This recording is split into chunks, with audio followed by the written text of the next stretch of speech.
Ir-rapport annwali tal-Awtorità għas-Servizzi Finanzjarji jindika li fl-2023 l-industrija għas-servizzi finanzjarji f'Malta baqgħet b'saħħitha. Ir-rapport jgħid li fuq bażi ta' sena bejn l-2022 u l-2023 is-settur esperjenza tkabbir b'saħħtu ta' 11.8% u ġenera 1251 miljun euro f'valur miżjud gross. Ir-rapport wera li l-Awtorità irċivet 352 applikazzjoni għal liċenzji ġodda fis-setturi kollha, b'84% jiġu approvati u 16% li ġew irtirati jew irrifjutati.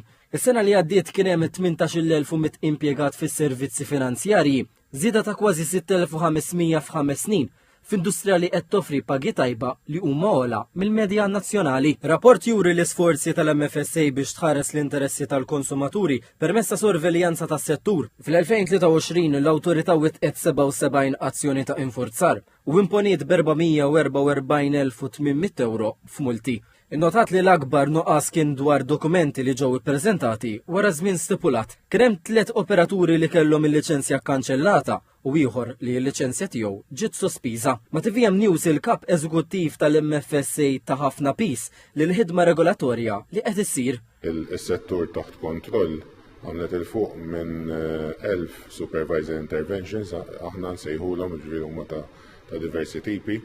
Minn dawn il-supervisor interventions barra li tat rakkomandazzjonijiet kif kull entità tista' tittejjeb l-operat tagħha. Ittieħdu numru ta' anka wkoll ta' enforcement.